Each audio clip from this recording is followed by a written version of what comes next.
বাংলা চলচ্চিত্রের লাস্যময়ী অভিনেত্রী পরীমণি বাংলাদেশ চলচ্চিত্র উন্নয়ন কর্পোরেশন বিএফডিসিতে 2016 সালে প্রথম কোরবানি দেন জনপ্রিয় চিত্রনায়িকা পরীমণি। এরপর থেকে সেই ধারাবাহিকতায় চলতে থাকে 2021 সাল পর্যন্ত। 2021 সালে সবাইকে চমকে দিয়ে 6টি গরু কোরবানি দেন চিত্রনায়িকা পরীমণি।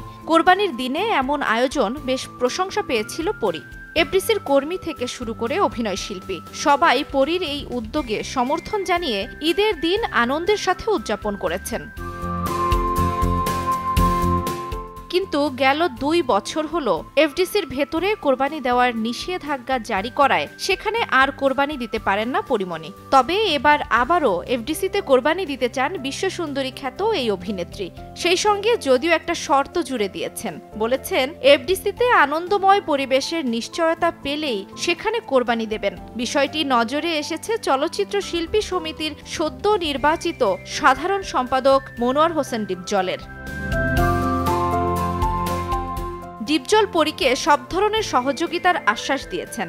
ডিপজল বলেছেন, এবছর শিল্পী সমিতির পক্ষ থেকেও কোরবানি দেয়া হবে। এখানে কোনো ভেদাভেদ নেই, সচ্ছল অসচ্ছল বলেও কিছু নেই, কারণ এটা সমিতির পক্ষ থেকেই দেয়া হচ্ছে।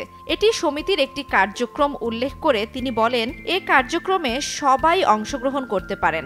এতে সমিতির সব সদস্যদের মধ্যে ঐক্য সৃষ্টি হবে। দায়িত্ব পালনের অংশ হিসেবে কোরবানি দেওয়ার উদ্যোগ নিয়েছে বলে জানিয়েছেন ডিপজল।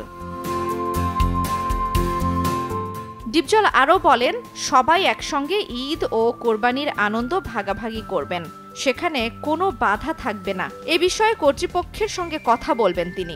এফডিসিতে এবার উৎসব মুখর পরিবেশে কোরবানি দেয়া হবে, আর কোরবানি শেষ হলে নিজেদের দায়িত্বে ময়লা আবর্জনা পরিষ্কার করে সেখানকার সুন্দর পরিবেশ তৈরি করবেন।